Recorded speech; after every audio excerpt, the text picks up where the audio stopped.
डरता कौन है सरकार से? तो प्रधानमंत्री के हम गए तो उन्होंने एक लाइन कहा हमसे, राजीव जी, धीरज बहुत शिकायत आ रही है। हम वहीं बैठ गए, हम क्या आप देश के प्रधानमंत्री हैं आज, यदि आप हमारा जांच नहीं करा सके तो हम सफाई क्या दें आपको? नीतीश जी इंजीनियरिंग कॉलेज में थे, हमसे 2 या 3 साल हमसे सीनियर।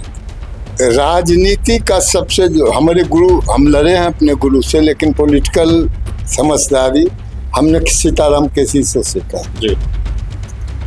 पॉलिटिक्स में जो दिखता है वो होता नहीं, वो 100%।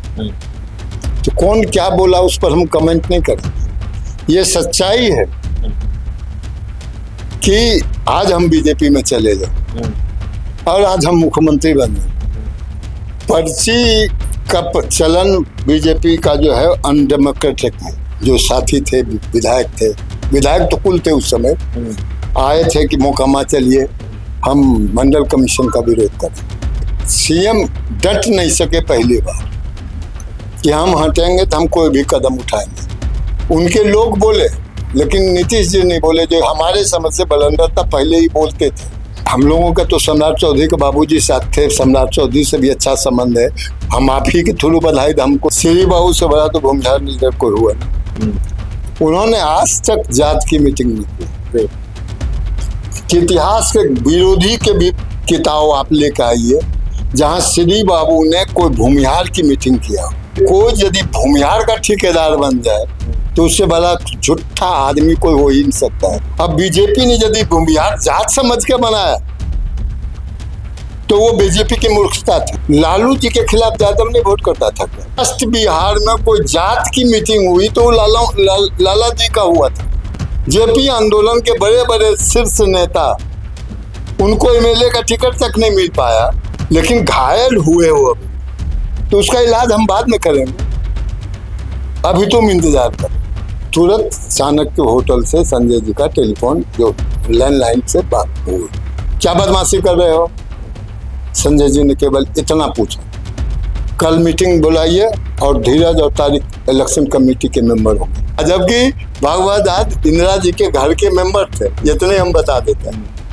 नेहरू जी के जमाने से जगन्नाथ जी गुस्से में फाइल फेंक दिया।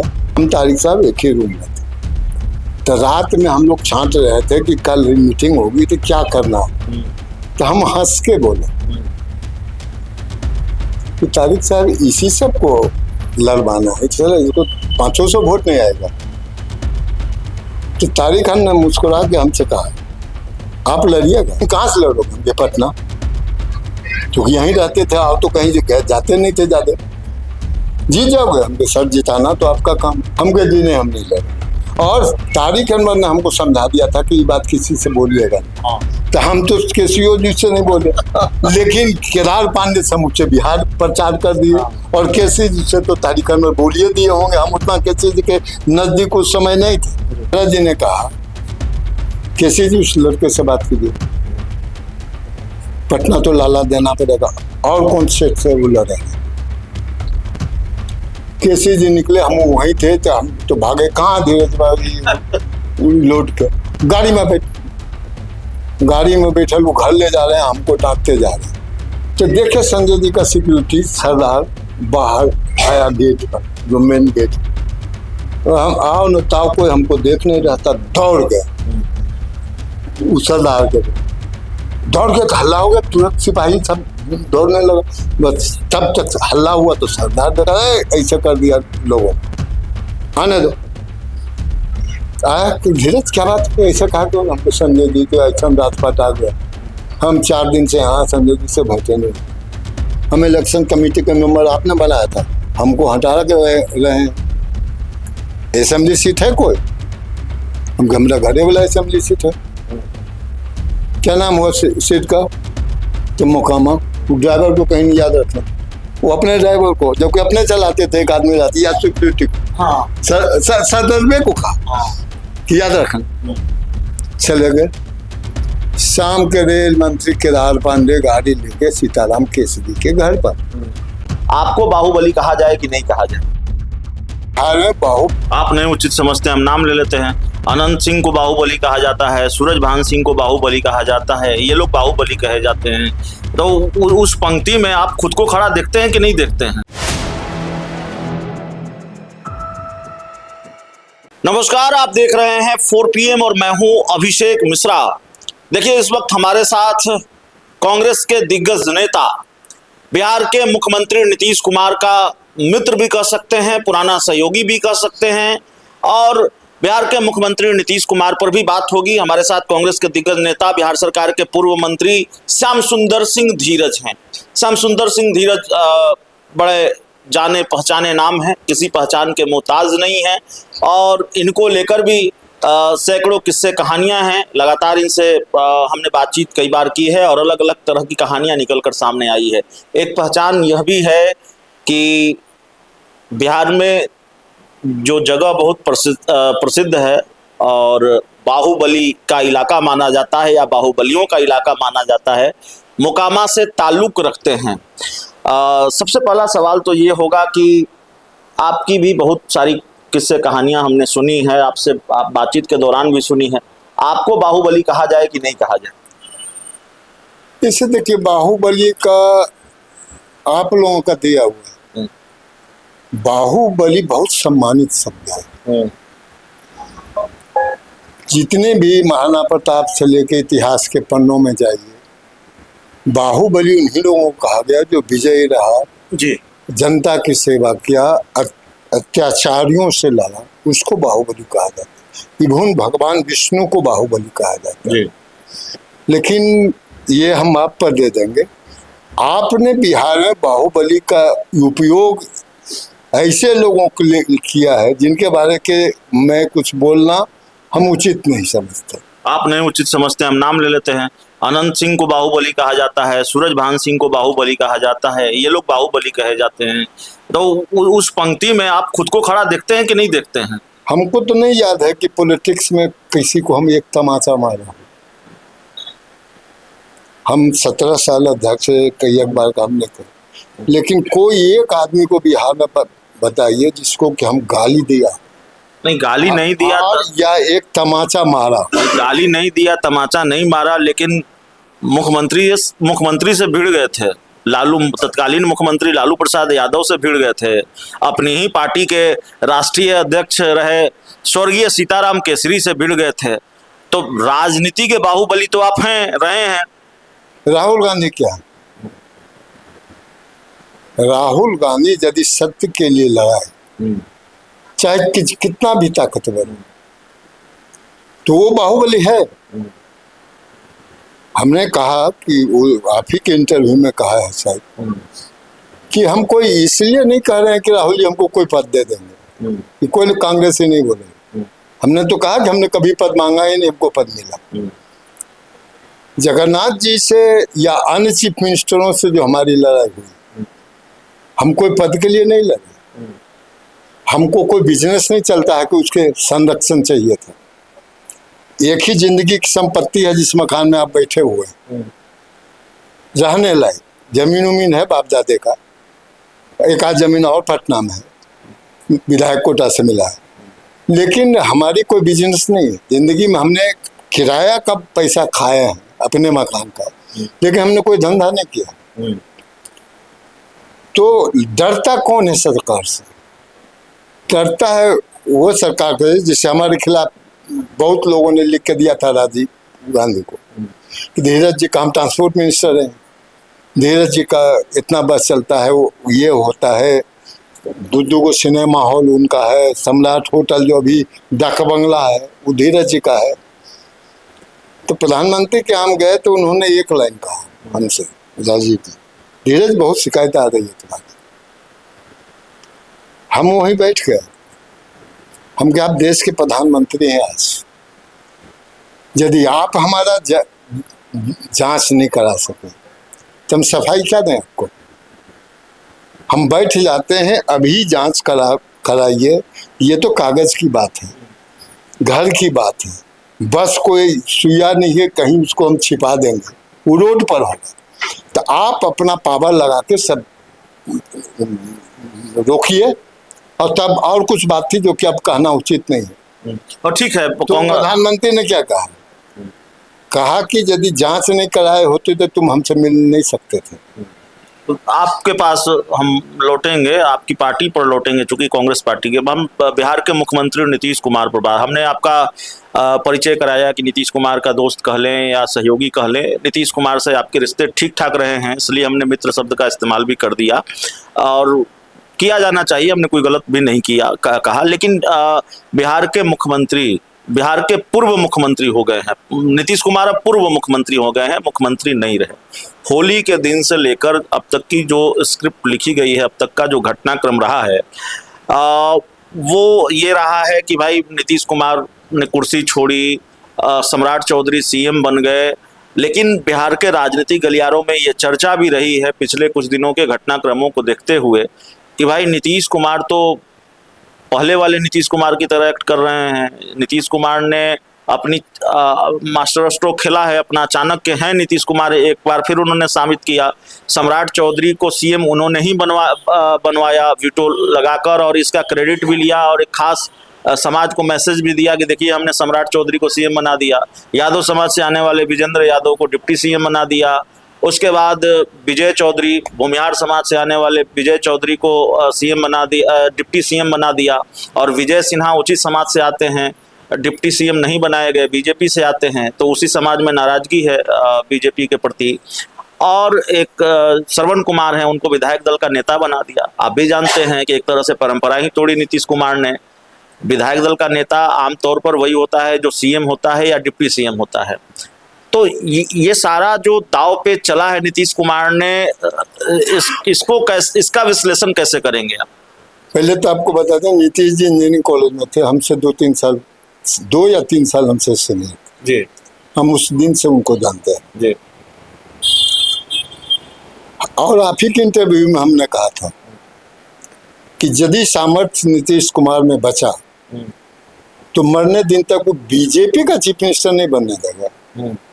तो बीजेपी का मतलब कोई पार्टी का नहीं था, कुछ इशारा था हमारा, जो आप खुद आप हमसे कह रहे हैं कि बीजेपी के लोग नाराज यदि है तो।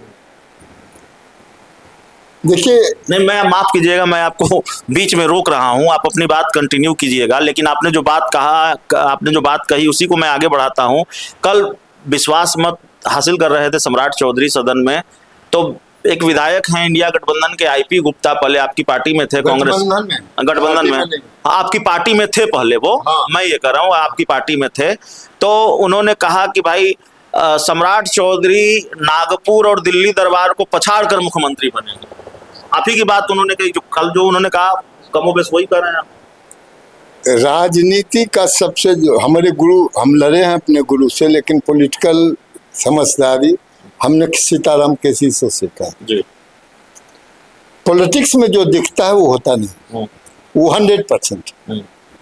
तो कौन क्या बोला उस पर हम कमेंट नहीं करेंगे। ये सच्चाई है कि आज हम बीजेपी में चले जाएं और आज हम मुख्यमंत्री बन जाएं या कोई बहुत इंपॉर्टेंट पद पर चले जाएं, तो कम से कम उस पार्टी का तो बहुत बड़ा पार्टी, अब बीजेपी तो रूलिंग पार्टी है, वो उस पार्टी के लिए तो इस शर्म की बात होगी कोई 1, 2 दिन, 4 दिन, 2 साल के आने वाले आदमी उसका नेता बन जाए।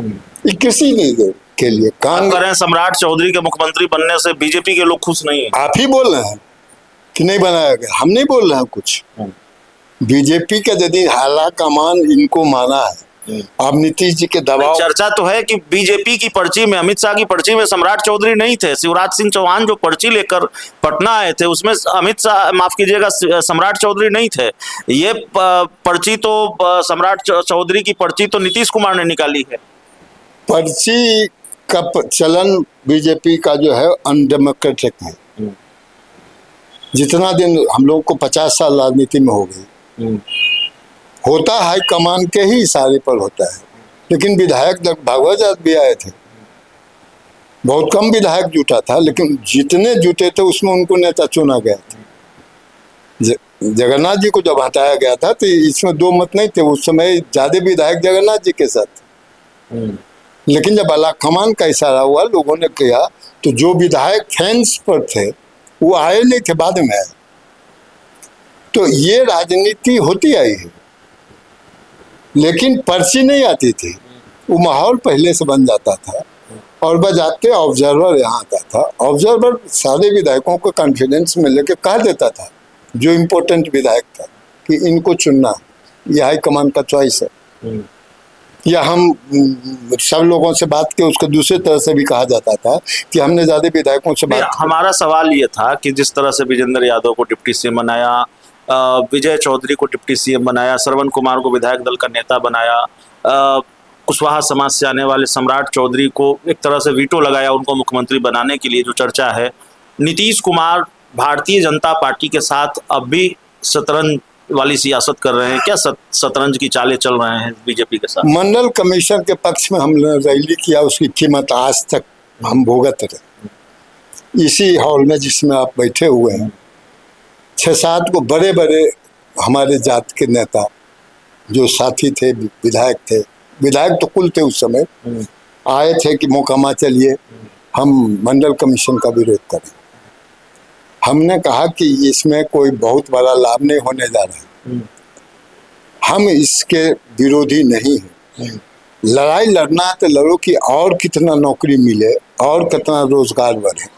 और मोकामा में हमने पब्लिक मीटिंग में जब लोगों ने कहा कि आप मंडल कमीशन का विरोध क्यों नहीं कर रहे, तो हमने कहा कि यदि हम चीफ मिनिस्टर हों और फॉरवर्ड की बात नहीं, केवल भूमिहार जिस जात से हम आते हैं, यदि उसी जात को नौकरी दे दें, 100 नौकरी रहे और 100 नौकरी हम एक भूमिहार को दे दें, तो बेरोजगारी खत्म हो जाएगी बिहार की। हमने कहा आरक्षण जो है वो फेस सेविंग, आज लड़ाई किसमें है? आप जितना नाम लिए, हम किसी का नाम इसलिए नहीं लेते जी। कितने लोग हैं आज रोड पर जो इस आरक्षण के चलते समूचे बैकवर्ड का कल्याण हो गया, फल्ला का कल्याण हो गया। कल परसों हमने एक आप ही का था या किसी का देखे कि एक चेयरमैन के यहाँ गए थे, दलित चेयरमैन था, वो मिला नहीं, ढंग से बात नहीं किया। तू हल्ला कर रहा बाहर में कि इससे अच्छा तो फॉरवर्डे था, तुम दलित होकर भी हमसे बात काहे नहीं करोगे? तो आरक्षण के साथ सही लोगों तक आरक्षण जा रहा है कि नहीं? सीएम की कुर्सी क्यों छोड़नी पड़ी नीतीश कुमार को? सीएम ने कई वजह से देखिए, जब ज्यादा एक ही चीज रिपीट करने लगिएगा तो कहीं तो दिक्कत होगी। सबसे बड़ी बात थी कि सीएम डट नहीं सके पहली बार कि हम हटेंगे तो हम कोई भी कदम उठाएंगे। उनके लोग बोले, लेकिन नीतीश जी नहीं बोले, जो हमारे समझ से बलंदरता पहले ही बोलते थे कि हम कुछ भी कर सकते हैं। मतलब इशारा उनका होता था कि हम कुछ भी कर सकते हैं। अब ये मजबूरी उनकी क्या है हम नहीं जाने, लेकिन जो चरित्र को हमने उस दिन कहा उसी को फिर रिपीट करेंगे। जो चरित्र को हम जानते हैं नीतीश कुमार का, जब तक दिमाग ठीक है तब तक वो बंद करो जी, तब तक उनका कोई भी एक्शन नॉन पॉलिटिकल नहीं होता। हमने पहली बार देखा, लेकिन पॉलिटिक्स उन्होंने बाद में कर दिया। और हम लोगों का तो सम्राट चौधरी के बाबूजी साथ थे, सम्राट चौधरी से भी अच्छा संबंध है। हम आप ही के थ्रू बधाई, हमको तो भेंट भी। मैं आपसे पूछता हूं कि ये जो व्यवस्था है, सत्ता हस्तांतरण हुआ बीजेपी के पास, जेडीयू से ये कुर्सी सीएम की बीजेपी के पास चली गई है, ये अस्थाई व्यवस्था है या अस्थाई व्यवस्था है? परमानेंट अब बीजेपी के पास ही रहेगी कुर्सी? जैसे देखिए, सबसे बड़ी बात है कि जब लीडरशिप अपने लोगों से भयभीत हो तो इस ढंग का ड्रामा संभव है। कांग्रेस पार्टी में का देख लीजिए, इंदिरा जी का युग था, राजीव जी का युग था, स्टेट लीडरशिप बड़ा होता था। बाद की राजनीति ऐसी हो गई कि सबसे कमजोर, सब जो हमारी बात माने, सबसे कम पढ़ा लिखा आदमी, हम किसी व्यक्ति पर आरोप नहीं कर रहे। आज वर्ल्ड पॉलिटिक्स में चल जाइए तो ईरान ने क्या कहा अमेरिकन डेलीगेशन को कि साला ये कुल मूर्ख है। हमारे यहाँ हमारा छोटा अफसर भी है, वो पीएचडी या डिलीट किया हुआ, डेलीगेशन में 70 आदमी गया है, उसमें एक भी ऐसा नहीं है जो कि पीएचडी डिलीट किए हुए नहीं। तो जब लीडरशिप बौना कर दिया आपने तो उसको काबू नहीं है कि विरोध भी कर सके। गलत यदि बन भी गया, नीतीश कुमार बना दिए हों, बीजेपी के अंदर के लोग बना दिए हों, तो जो लीडरशिप इतना बौना है कि उसके खिलाफ बोलने की उसकी हैसियत नहीं है, इसलिए जो बना है वो रहेगा। सम्राट चौधरी अभी रहेंगे एकदम निश्चित। विरोध तो हो गया होता अब तक। तो विजय सिन्हा की सुरक्षा घटाकर, विजय सिन्हा को डिप्टी सीएम न बनाकर, या सीएम की रेस में थे उनको सीएम न बनाकर, क्या भारतीय जनता पार्टी ने भूमिहार समाज के वोटरों को नाराज कर दिया है? भूमिहार वोटरों को नाराज कर दिया है, जो कोर वोट बैंक माने जाते हैं भारतीय जनता पार्टी के। सवर्ण वोट बैंक जो है वो कोर वोट बैंक माने जाते हैं। ये चर्चा है राजनीतिक गलियारों में। भूमिहार का इतिहास लोग जानता नहीं। श्री बाबू से बड़ा तो भूमिहार लीडर कोई हुआ नहीं। उन्होंने आज तक जात की मीटिंग नहीं की। इतिहास के विरोधी के भी किताब आप लेकर आइए जहां श्री बाबू ने कोई भूमिहार की मीटिंग किया। उस समय कम्युनिस्ट के लीडर भी भूमिहार था, नक्सलाइट लीडर भूमिहार था श्री बाबू के जमाने में। और हम तो अपने बगल का उदाहरण एक बार आप ही को शायद दिया था कि कपिल देव सिंह सोशलिस्ट पार्टी से श्री बाबू के घर के बगल में जीतते थे। सुनैना शर्मा कम्युनिस्ट पार्टी से उनके घर के बगल से जीतती थी। तो भूमिहार कोई जात किसी को मदद नहीं करता है, इंटेलेक्चुअल जात। इंडिविजुअल ही अपना लड़ाई करता है, इंडिविजुअल ही अपनी सोच रखता है। इसलिए कोई यदि भूमिहार का ठेकेदार बन जाए तो उससे बड़ा झूठा आदमी कोई हो ही नहीं सकता है। और कोई जात का नेता हो सकता है, भूमिहार का नेता, हर एक नेता भूमिहार का नेता है। अब आप कह रहे हैं कि विजय सिन्हा भूमिहारों के नेता नहीं? नहीं, ये हम नहीं कह रहे।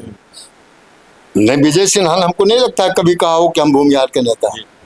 तो हम कहे कहें उनको भूमिहार। जो चर्चा है आपने भी ये चर्चा आप कर रहे हैं। नहीं, हम नहीं कर रहे हैं। मतलब चर्चा अलग वो नहीं कहे, ये उनका है जिस समय उनको बनाया गया। अब बीजेपी ने यदि भूमिहार जात समझ के बनाया तो वो बीजेपी की मूर्खता थी।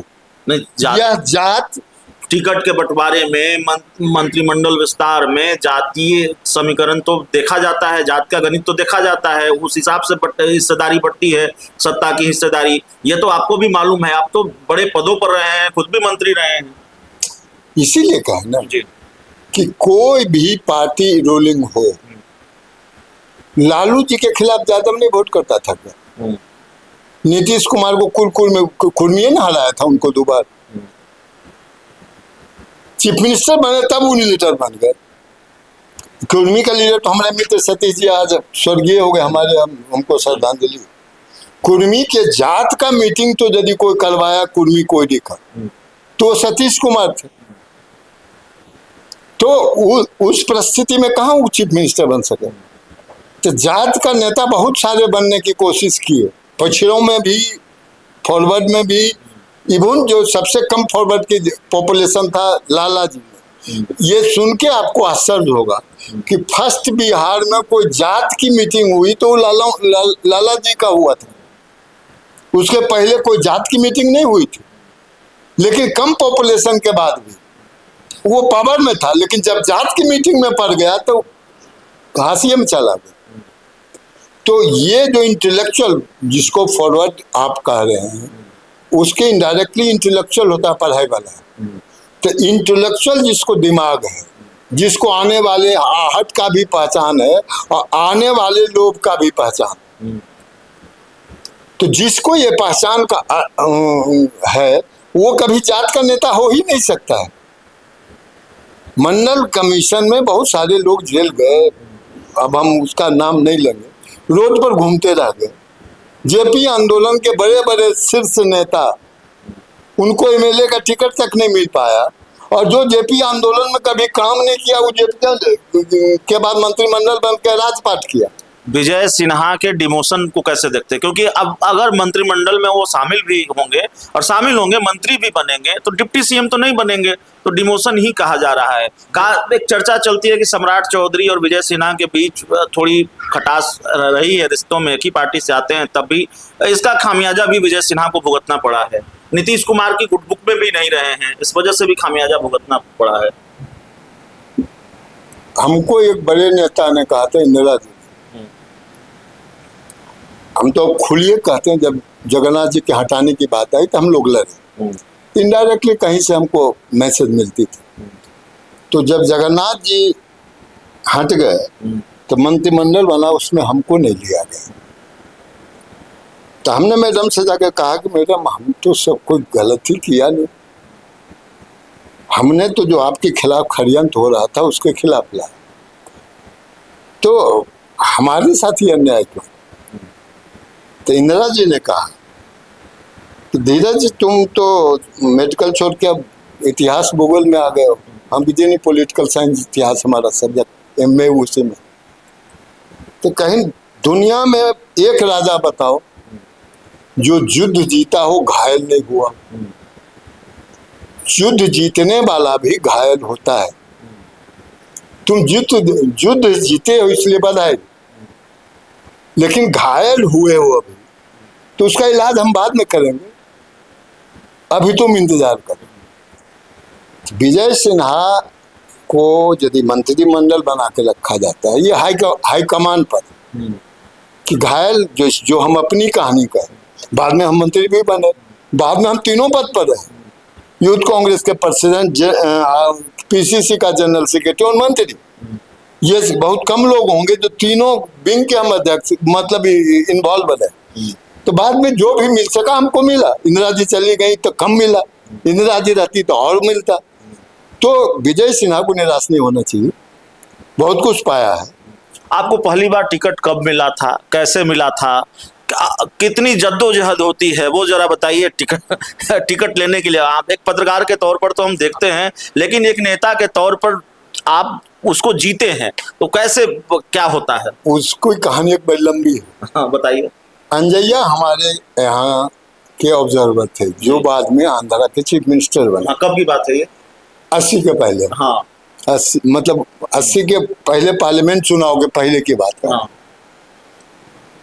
तो यहाँ जगन्नाथ जी का सबसे बड़ा दुश्मन हम उनके खिलाफ सब दिन रहे, और केदार पांडे के साथ हम थे। केदार पांडे बहुत सीधा आदमी थे, दिल के बुरे आदमी नहीं थे। तो एक कमेटी बनी थी, प्रचार कमेटी जिसको आप कहते हैं, चुनाव की जिम्मेवारी, प्रचार की जिम्मेवारी। तो हमारे नाम के आदमी के मिले होते थे, श्याम सुंदर सिंह प्रसाद वो लिखते थे, नवादा से। तो वो चेयरमैन बने और कमेटी बने। तो हमारा वाइस प्रेसिडेंट शकील उज्जमा जो भी है, वो उस कमेटी का मेंबर था, और हम प्रेसिडेंट उस कमेटी के मेंबर नहीं थे। और पांडे जी ने हमसे कहा कि धीरे तो आदमी के रख ले लिया। हमारे साथियों ने विरोध किया। हम लोग उस समय माल रोड, जो आपको कहे कि उस समय हुए थे, हमने माल रोड को घेराबंदी कर दिया 500 आदमी से, लड़कों से, और कहा कि मीटिंगें नहीं होने देंगे, इलेक्शन कमेटी की मीटिंग होने दे। इलेक्शन कमेटी के हम लोग मेंबर तब तक नहीं थे। एक ही दिन के घेराव में हमको आया एक आदमी कहने कि अंजैया जी बुला रहे हैं, चाणक्य होटल में रुके हुए थे। अंजैया जी बुला रहे थे, डर भी रहे थे, संजय जी से बहुत डरते भी थे हम लोग। तो कुल कहा कि तुम हमको कटवा दोगे, तो कल के नहीं जाके मिले। हम गए, अंजैया जी पहले नाराज होके कहे कि आप कांग्रेस ऑफिस दखल कर, ये बात है, तो बहुत जुलूम बात है, आप कांग्रेस हायरार्की आप तोड़ रहे हैं। तो संजय जी से बात करा रहे हैं, संजोग से कुछ होगा उस समय उनका सिस्टम।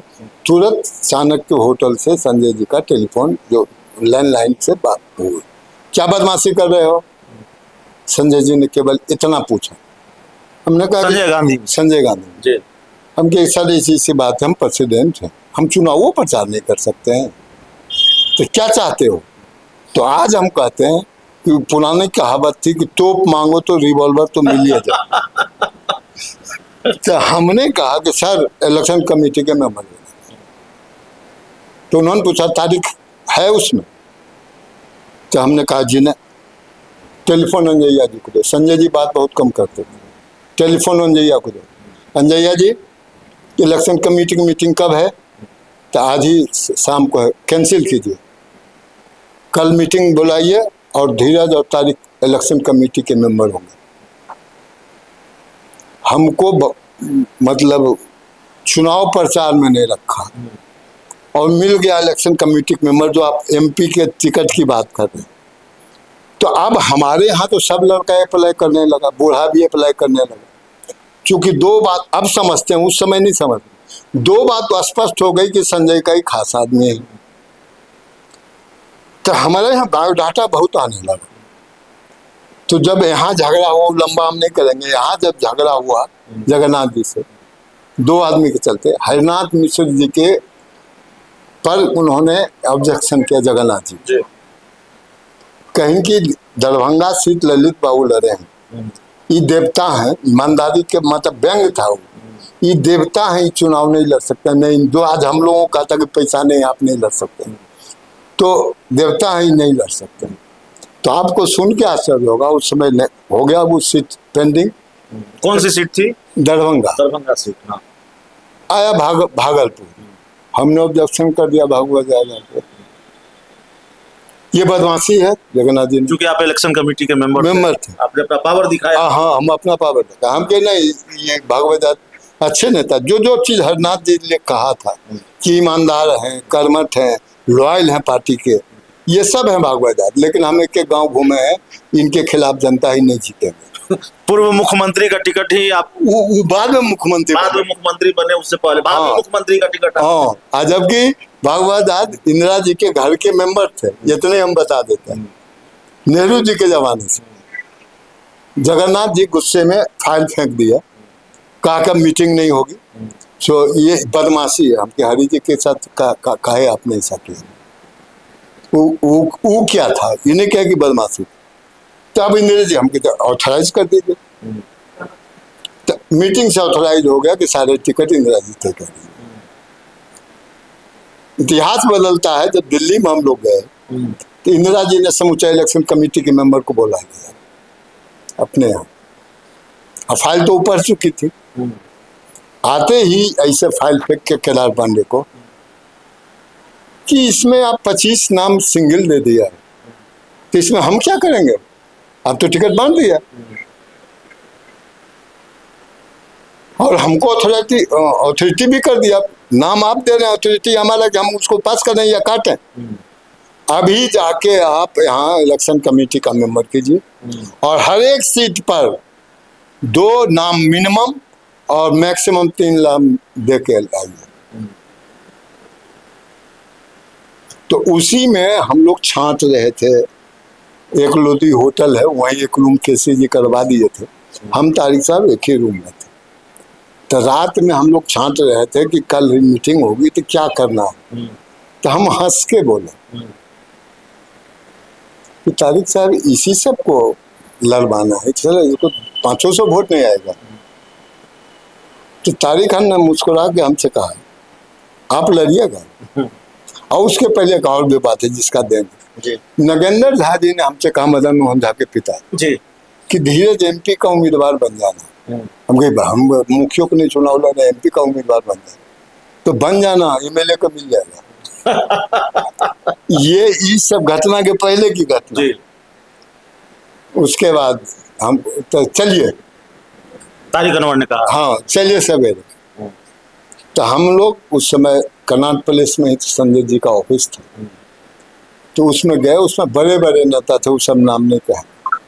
संजय जी आए, एक लाइन बोले, पार्टी जिताने के लिए यदि कोई सजेशन देना तो आप हमको बता सकते हैं।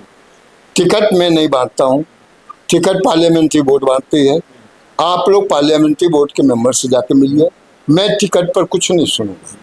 और जैसे ये हॉल है ना, तो संजय जी का यहाँ खड़े हैं और उस कोने में हम और तारिक साहब गेट के सामने खड़े हैं। तो ज़्यादातर लोग तो आए थे टिकट के लिए, तो अपना थोड़े बहुत कह के सब निकल गए।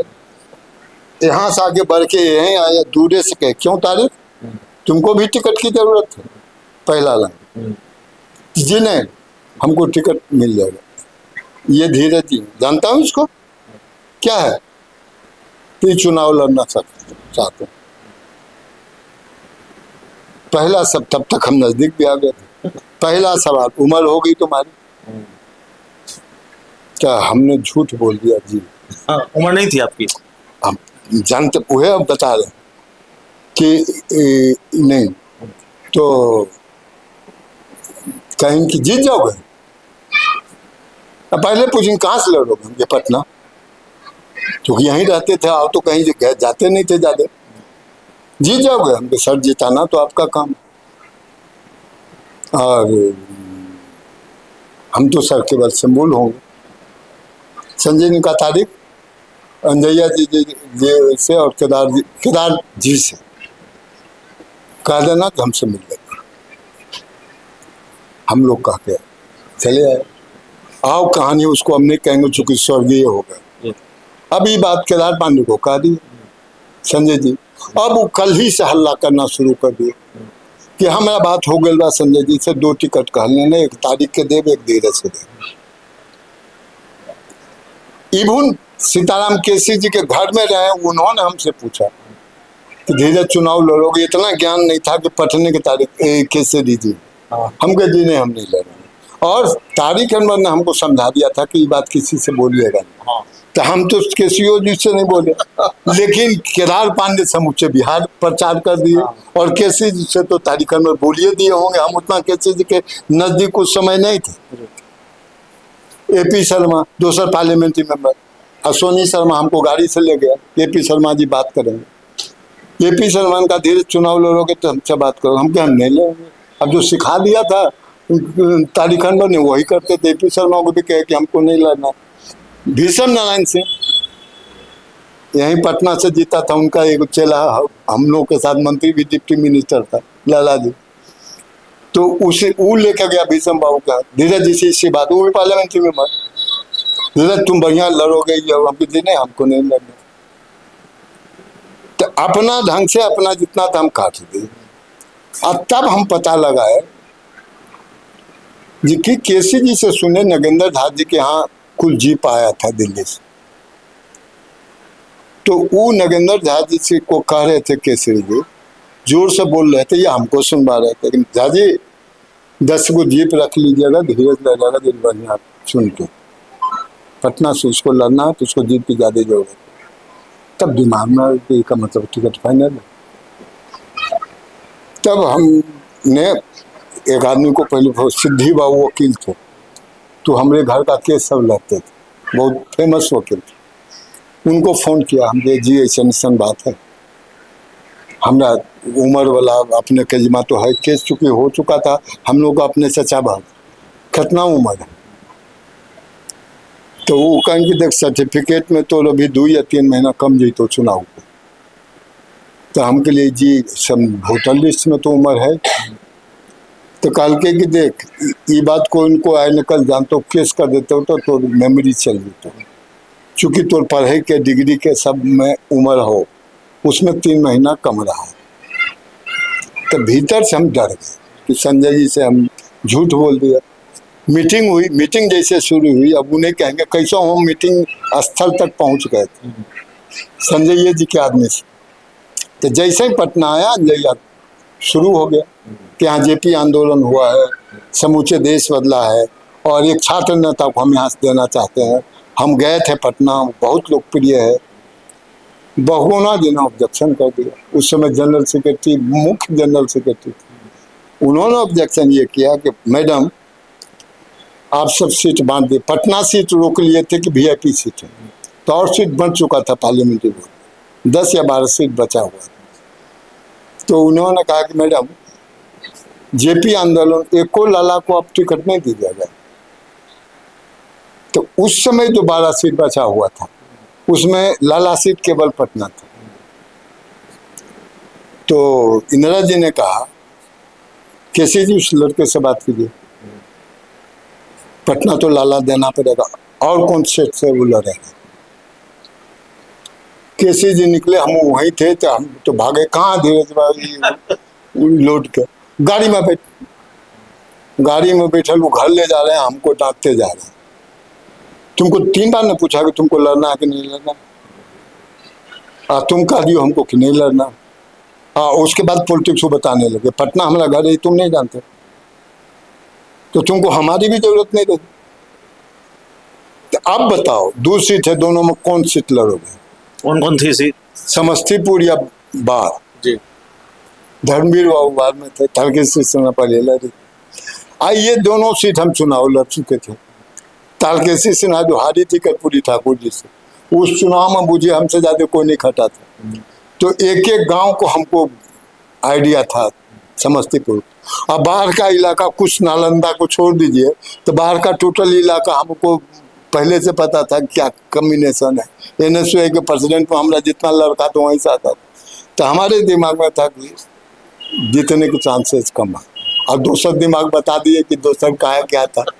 तो हमने कहा कि नहीं पटना नहीं, जब कादिकिंदा जी ने पटना फाइनल कर दिया तो हमको लगा कि एस्केप वोट यही है, हम ये पटना से लड़ेंगे चाचा। यदि पटना से नहीं मिलेगा तो हम चुनाव नहीं लड़ेंगे। आपको बहाना मिल गया, पहले से नहीं लड़ना चाहते थे इसलिए कि उम्र कम थी। उम्र कम थी। उसका फायदा यह हुआ कि जब जीत गई तो हमारा खिलाफ भी जीत गई कृष्णा साहब, जो दूसरा दुश्मन जगन्नाथ जी के बाद। तो यहाँ कहने लगे, अब धीरे से झूठो बोलता था संजय जी, उसको चिंते उनते नहीं थे, बेकार के हवा पानी बंदे कहता है लोग।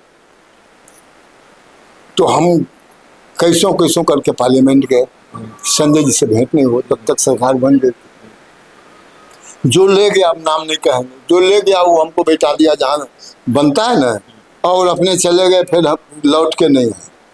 तो हम ताक रहे थे उस गेट से, और उस समय हमको सिगरेट पीने की बहुत आदत थी। तो सिगरेट पीने के लिए भी हम गेटवा से बाहर से वहाँ के सिपाही को जो होता है उसको कह दिया कि भाई मैं सिगरेट, तो पियो पियो पियो कोई बात। तो हम पी रहे थे, तो देखे संजय जी का सिक्योरिटी सरदार बाहर आया गेट पर, जो मेन गेट।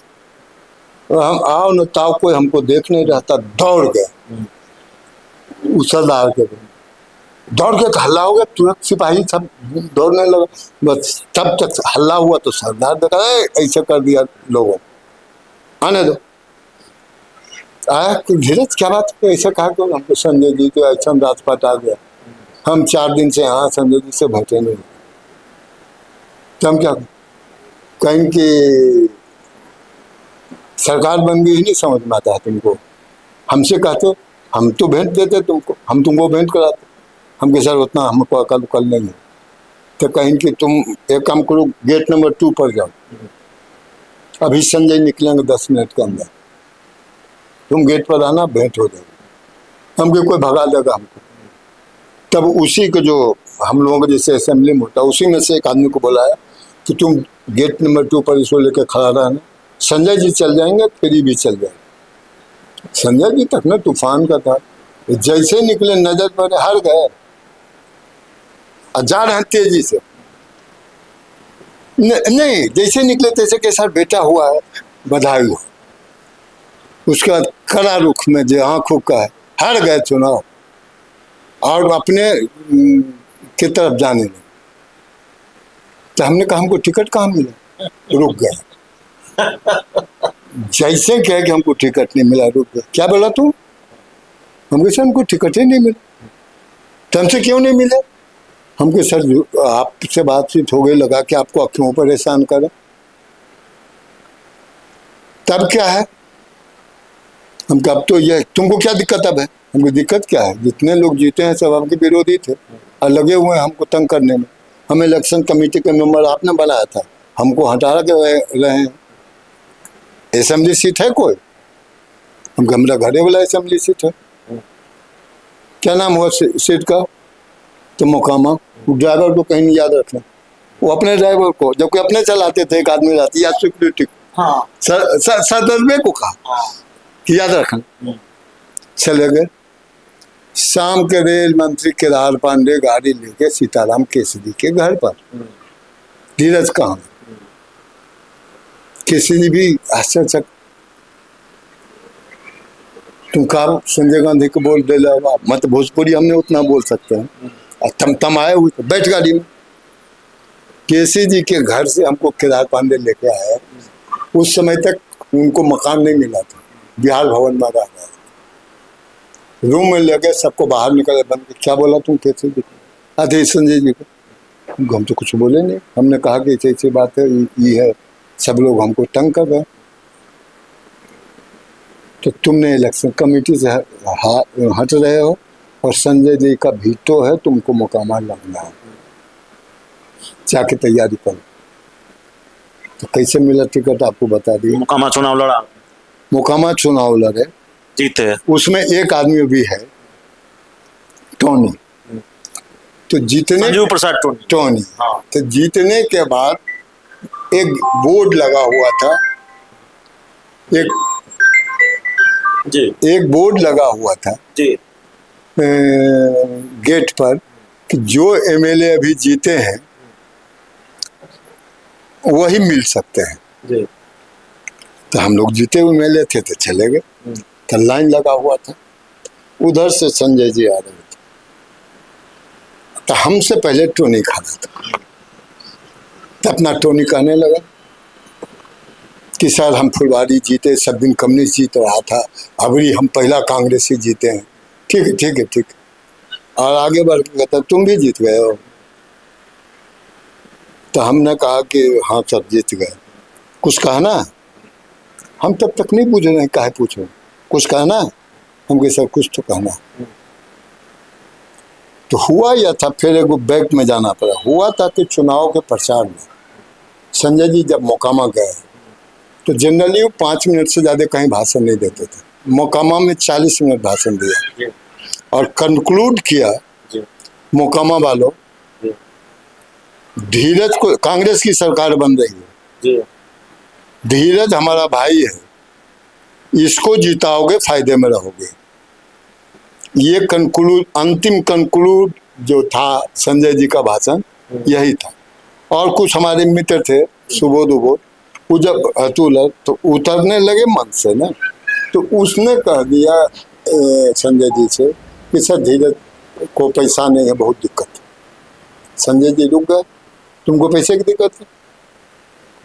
तो केसरिया जी से सुनते थे कि नेहरू परिवार से पैसा नहीं लेना चाहिए, ये सब गुरु से सीखा है। तो हमने कहा कि नहीं सर हमको कोई दिक्कत नहीं। तो कहीं केसी जी को, केसी जी धीरज से बात कर लीजिए, जो भी दिक्कत हो इसको पूरा कीजिए। और तब एक आदमी ने कह दिया कि सर यहाँ कृष्णा शाही धीरज का विरोध कर दे। किसको हराकर मोकामा के विधायक बने थे?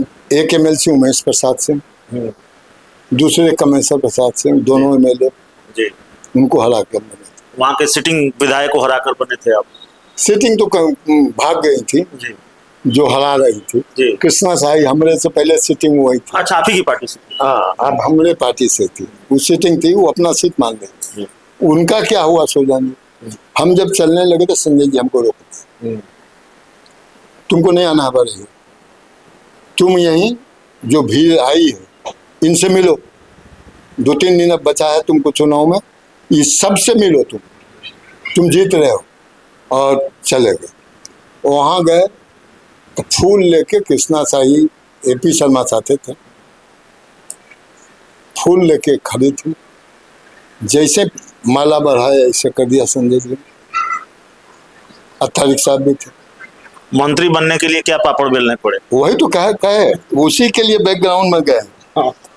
तो ऐसे करके हाथ हटाए और कहीं कि सही तुमको आपको बताना पड़ेगा कि धीरज हमारा आदमी, विरोध कर रही तो नहीं तारीख इनको कर ले जाओ मुकम, जहां जहां धीरज के इनको घुमा। और मंच पर चले गए, भाषणों देने नहीं दिए। एपी शर्मा 2 लाइन बोले, फिर अपने बोले, अब 5 मिनट के अंदर बोले 2-2.5 मिनट, कृष्णा शाही को बोलने भी नहीं दिया। और बोले कि ये, उसके बाद आ जाते हैं वहाँ जहाँ मिलने गए, कुछ कहना तुम कहे जी। तो जैसे इस लाइन में हम लोग खड़े हैं, उतनी दूर, ज़्यादा दूर नहीं, हमने कुर्सी उतना दूर पे क्या कहना। हम कहे सर हम तो आपके बदौलत जीते, आपने कृष्णा शाही को क्यों कहा हमको मदद करने के लिए? क्या हुआ? क्या आपके कहने के बाद हमारा विरोध किया उसने? क्या बोलते हैं? उनको जी ये ठीक बात नहीं है। वो कागज था, दे दिया, इसे निकाला, कलम निकाला, उसमें चाइनीज आया था जिसमें 3-4 गो लीड होता था, रेड वाला इससे दावा हमने पढ़ा उस कागज में, कृष्णा शाही एजुकेशन स्टेट मिनिस्टर काट गए। कल के जाओ बिहार में, जो इशारा हम नहीं समझ सकते, जाओ बिहार आपकी शिकायत पर मंत्री पद, जो मंत्री बनने वाली थी कृष्णा शाही, बना हुआ था, मतलब बन गई थी, हाँ, शपथ नहीं लिया था, नाम तुम, कट गया, लाल कलम चला दिया संजय गांधी ने। हाँ, तुम जाओ पटना जल्दी, यहाँ रहने की जरूरत नहीं, हम नहीं समझ सकते। शिक्षा मंत्री बनाया आपको? नहीं, हम तो 2 विभाग के मंत्री थे, सबको मिला 1 विभाग, ट्रांसपोर्ट और साइंस एंड टेक्नोलॉजी। हाँ। हम जानते भी नहीं थे, और स्टेट मिनिस्टर बना के या कैबिनेट मिनिस्टर बना के हमको जगन्नाथ जी ने मना के डिप्टी मिनिस्टर बनाया। राजो बाबू थे डिप्टी मिनिस्टर, हम थे। कौन मुख्यमंत्री थे जब आप मंत्री? जगन्नाथ में। जगन्नाथ, उनकी कैबिनेट में। वो जब एयरपोर्ट पर हमको बुलवाया गया, मैसेज दिया गया केसी जी के द्वारा, तो बतौर मंत्री कभी अपने मुख्यमंत्री से हुआ कि नहीं हुआ भिड़ंत, हुई कि नहीं? हमको तो ठका गया। जब हम एयरपोर्ट पर थे तो एगो राज्यसभा मेंबर होते थे मुजफ्फरपुर से, जगन्नाथ जी के कुटुंब, महेंद्र मोहन मिश्रा जी, उन्होंने कहा राजो सिंह को प्रणाम किया, चूंकि हमसे बड़े थे उम्र में, जवाब नहीं दिया। तो हम तो अपने दिमाग के उस मामले में बहुत कड़ा थे उस समय भी, जो आज भी। उनके महेंद्र मोहन मिश्रा जी कि राजो सिंह को हम प्रणाम किया है कि बड़का को बलगर नेता है, अरे उम्र में बड़े हैं इसलिए प्रणाम का जवाब भी नहीं देता, प्रणामो नहीं करेंगे। तो तुम नहीं जानते हो धीरज, तुरेल उहेल तो आए हैं तुमसे मिलने, राजो बाबू को डिप्टी मिनिस्टर में है तुम्हारा स्टेट मिनिस्टर, और डॉक्टर साहब अभी निकलेंगे तो तुम गाड़ी में बैठो, तो ये भी हम वहीं जाने के हम मिनिस्टर हो रहे हैं। और जैसे उतरे जगन्नाथ जी हाथ सबका हिलाए और ऐसे हमको इशारा किया, गाड़ी में बैठा। देखो धीरज, गड़बड़ हो जाएगी, तुम हमारी बात मानो, हम तुमको 2 विभाग देंगे, 1 विभाग हम रखेंगे जिसमें तुम रहोगे, और हम लिख के सेक्रेटरी के देंगे कि वो फाइल हमारे यहाँ नहीं रहे, अनऑफिशियल जगन्नाथ मिश्रा का अनऑफिशियल तुम मिनिस्टर रहोगे। 2.5 विभागों के मंत्री बने आप। हाँ। तो देखिए हमारे साथ श्याम सुंदर सिंह धीरज थे, और लगातार सर से बातचीत हमारी होती रही है, और कई किस्से कहानियां इस एपिसोड में या इस रिपोर्ट में इतना ही। फिलहाल बहुत बहुत धन्यवाद।